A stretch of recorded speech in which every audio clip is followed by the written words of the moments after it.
Hello everyone, আমরা গত ভিডিওতে গিটহাব অ্যাকাউন্ট কিভাবে ক্রিয়েট করতে হয় এবং প্রোফাইল কিভাবে কাস্টমাইজেশন করতে হয় সেটা দেখেছিলাম। আজকের ভিডিওতে আমরা যেটা দেখব সেটা হচ্ছে আমরা কিভাবে প্রজেক্ট আসলে গিটহাব অ্যাকাউন্টে আপলোড দিব সেটা দেখতে পাবো। তো চলেন আমরা প্রজেক্ট আপলোড দেওয়া শুরু করি। কিভাবে আপলোড দিব? ফার্স্ট অফ অল আপনাকে আসলে প্রজেক্ট আপলোড দেওয়ার জন্য রিপোজিটরি ক্রিয়েট করতে হবে। তো আপনি এখান থেকেও ক্রিয়েট করতে পারেন, বা আপনি এই যে এখানে প্লাস আছে, প্লাসে যদি ক্লিক করেন বলতেছে যে নিউ রিপোজিটরি, এখান থেকেও ক্লিক করতে পারেন, ক্লিক করে ক্রিয়েট করতে পারেন। তো আমি যদি এখান থেকে দেই, বা এখান থেকেও সেম কাজই হবে। আমি এখান থেকে দিচ্ছি, দিলে আপনার এখানে এরকম একটা ড্যাশবোর্ড আসবে। তো প্রথমে বলতেছে রিপোজিটরি নাম, মানে আপনি যেই রিপোজিটরি বা যেখানে রাখবেন আপনার ফাইলগুলো বা প্রজেক্ট ফাইলগুলো সেটার নাম কি দিবেন। তো আমি বলবো যে প্রজেক্ট, আমি বললাম যে প্রজেক্ট। আপনি যে কোনো নাম দিতে পারেন, বাট এক নাম দুইবার ব্যবহার করা যাবে না আর কি। তারপর দিবেন এটা এখানে ডেসক্রিপশন দিবেন আপনার প্রজেক্টের ব্যাপারে কি ডেসক্রিপশন দেওয়া যায়, যে this is a web page, this is a web page, এটা দিলাম। দেওয়ার পর আপনার এটা পাবলিক থাকবে, মানে যে কেউ চাইলে রিপোজিটরিটা দেখতে পারবে। আর আপনি যদি চান যে প্রাইভেট করবেন, সেক্ষেত্রে প্রাইভেট করতে পারেন। তারপর এখানে একটা রেডমি ফাইল অ্যাড করবেন, এটা রিডমি ফাইল। তো রিডমি ফাইল মানে কি? রিডমি ফাইল আপনার নোটের মতো কাজ করবে। আপনি প্রজেক্ট সম্পর্কে কি কি কাজ করেছেন সেগুলো যদি আপনি একটু নোট করে সবাইকে দেখাই দিতে চান, সেক্ষেত্রে আপনি রিডমি ফাইলটা অ্যাড করতে পারেন। তো অ্যাড রিডমি ফাইল আমি অ্যাড করে দিচ্ছি। তারপর এখানে এটা সিলেক্ট করতে হবে না, এখানে লাইসেন্স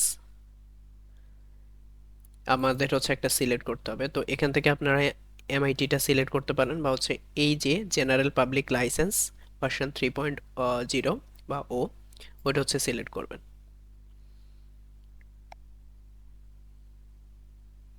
তো লাইসেন্স দিয়ে আসলে আপনার কোডের একটা ভেরিফিকেশন হয়। তো এটা গেল আপনার লাইসেন্সের পার্ট গেল। এবার ক্রিয়েট রিপোজিটরিতে ক্লিক করেন, ক্লিক করলাম, এখানে দেখেন এরকম একটা পার্ট আসছে। তো এইখানেই আসলে আমরা আমাদের ফাইলগুলো আপলোড দিব। কিভাবে? এখানে আসেন, কোডে আসেন, কোডে আসার পর আপনার ডাউনলোড ফাইল আসবে। তো আমি তো ডাউনলোড দিব না। কোডে আসার পর আপনাকে যেটা করতে হবে, এর পাশে আর একটা অপশন আছে অ্যাড ফাইল, আপনি অ্যাড ফাইলে ক্লিক করতে হবে। আসলে অ্যাড ফাইলে ক্লিক করলে আপলোড ফাইলে ক্লিক করবেন। ক্লিক করার পর আপনি যে প্রজেক্টটা আসলে আপলোড করবেন সেই প্রজেক্টে চলে যাবেন। এখানে মনে করেন আমার এখানে অনেকগুলা প্রজেক্ট আছে, একটু ওয়েট করতে হবে আমাকে, শিখবে সবাই। আর এখান থেকে আমি এখানে এসে যদি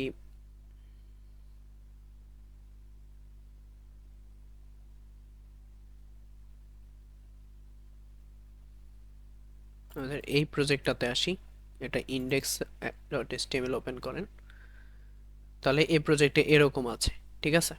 তো এই প্রজেক্টটা আমি এখন আপলোড করব। তা আপলোড করার ওয়েটা কি? আপনি এই প্রজেক্টে ওপেন আছে না, আপনি জাস্ট যেই ফাইলগুলা দরকার সেগুলো সিলেক্ট করেন। এখানে সিএসএসটা আমার জন্য দরকার, সিলেক্ট করলাম। ফন্টসটা দরকার, এটার মধ্যে আমার ফন্টগুলো আছে, সিলেক্ট করলাম। ইমেজটা দরকার, সিলেক্ট করলাম। জেএসটা দরকার, সিলেক্ট করলাম। আর ইন্ডেক্স ফাইলটা দরকার। আর বাকি যেগুলো আছে এগুলো আসলে আমার দরকার নাই। Okay fine. এগুলো যখন সিলেক্ট করলাম, সিলেক্ট করার পর জাস্ট এই যে মাউসের কার্সরটাকে চেপে ধরে ড্র্যাগ করে এনে ছেড়ে দেন। এখানে ছেড়ে দেওয়ার পর আপনার এখানে দেখেন আপলোড হচ্ছে, এবং এখানে নিচে দেখাচ্ছে কোন কোন ফাইলগুলো আসলে আপলোড হচ্ছে। তো এগুলো দেখবেন। ওকে ফাইন, আমার সিএসএস দেন সবগুলোই আপলোড হয়েছে। বাট এখানে সবসময় খেয়াল রাখবেন, এখানে কখনো 100টার বেশি আপনি এভাবে আপলোড দিতে পারবেন না, ওইটার ক্ষেত্রে অন্য প্রসেসে যেতে হয়। তো এখানে 100টার বেশি ফাইল আপলোড দেওয়া যাবে না, এই সময় সতর্ক থাকবেন যাতে 100টার বেশি ফাইল না হয়। তারপর কমিট চেঞ্জেস করব, কমিট চেঞ্জেস করলাম। কমিট চেঞ্জেস যখন করব তখন এরকম আসবে, মানে আমার ফাইলগুলো চলে আসছে। তো আমার ফাইল আপলোড দেওয়া শেষ, কিন্তু এখানে আরেকটা ইন্টারেস্টিং ব্যাপার আছে। আমরা আসলে গিটহাবে যখন আপলোড দেই আমরা প্রজেক্টের একটা লিঙ্ক পাই। যেমন আমি এখানে ভিজিট করতে পারছি, গিটহাব আমাকে একটা লিঙ্ক জেনারেট করে দিবে, যেটা থ্রুতে আমি আমার প্রজেক্টটাকে দেখতে পারবো এভাবে, এবং অন্যদের মাঝে দিলেও সেটা তারা ওই লিঙ্কের থ্রুতে প্রজেক্টটা দেখতে পারবে। তো সেটা কিভাবে? সেটা দেখার জন্য আপনাকে হচ্ছে সেটিংসে আসতে হবে। সেটিংসে আসেন। সেটিংসে এসে এখানে একটা অপশন আছে পেজেস। পেজেসে আসেন। পেজেসে এসে আপনি যদি এখান থেকে ব্রাঞ্চ হচ্ছে মেইন সিলেক্ট করেন, দেন হচ্ছে সেভ করেন, দেন হচ্ছে একটু ওয়েট করতে হবে ফাইলটা, লিঙ্কটা জেনারেট হওয়ার জন্য। আমরা হচ্ছে একটু ব্যাকে আসতে পারি। ব্যাকে এসে এই হচ্ছে আমাদের অবস্থা, এখানে হচ্ছে আমাদের ফাইল। তো এর ফাঁকে আমি আপনাদের রেডমি ফাইল দিয়ে একটু কথা বলি। এই যে Redmi file, sorry, Redmi file হচ্ছে এখানে আছে। এখান থেকে হচ্ছে ক্লিক করেন। ক্লিক করে আপনি এখানে লিখতে পারেন, যেমন আমি লিখলাম যে my name is Niloy, this is a basic HTML and CSS project দিলাম না? এবং হচ্ছে এখানে কমিট চেঞ্জেস করে আমি এই ডাটাগুলোকে সেভও করতে পারি। কমিট চেঞ্জেস করলাম, ডান, আমার ডাটা সেভ হয়ে গেছে। তো এবার হচ্ছে আমি ব্যাকে আসতে পারি। এখানে হচ্ছে ডাটাগুলো দেখেন এখানে দেখাচ্ছে।